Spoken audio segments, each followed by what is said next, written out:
Favorite arias for soprano start with Giacomo Puccini, absolutely. They're the ones that are the best known, and trust me, I have combed the repertoire because I'm always singing events that sort of require the best of. You get one shot.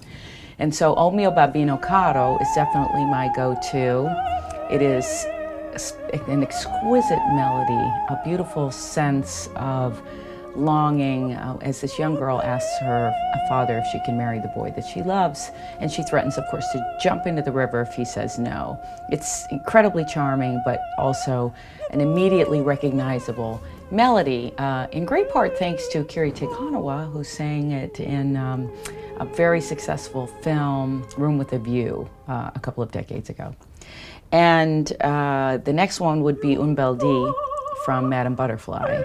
For the same reason, a fantastic melody and a tragic story, and one that we all adore, the story of the young girl who falls in love with Captain Pinkerton, who then he abandons her.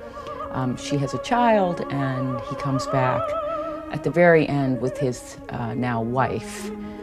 And she, just before he arrives, sings this aria about saying he will come back, he's going to return to me. And I can imagine the ship on the horizon, I can imagine our greeting and what it will be like. And of course we know that she has played this out in her mind probably every hour for the ensuing years. And the third one would be Venti Dante from Tosca.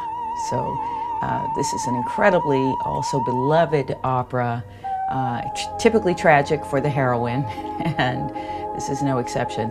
But this, I lived for art, I lived for beauty. Why, God, have you forsaken me? Why is this happening to me? And of course, this is the cruel and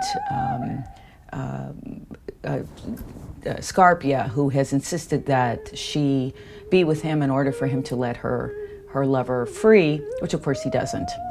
And this is the culmination of the most dramatic scene in which he's really pursuing her and pushing her to extremes because he's also torturing her lover.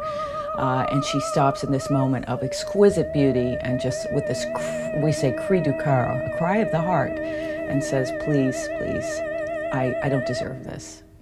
And then my favorite arias have a lot to do with Richard Strauss. So it would be the final scene from Arabella, or certainly Rosenkavalier, which doesn't have any arias per se, has an exquisite trio at the end. Marietta's lead is from Korngold, is one of the most beautiful, most moving arias that I sing because the length of the line and the way the line spins out, the use of celeste in this long postlude, there's very little that's more beautiful than this.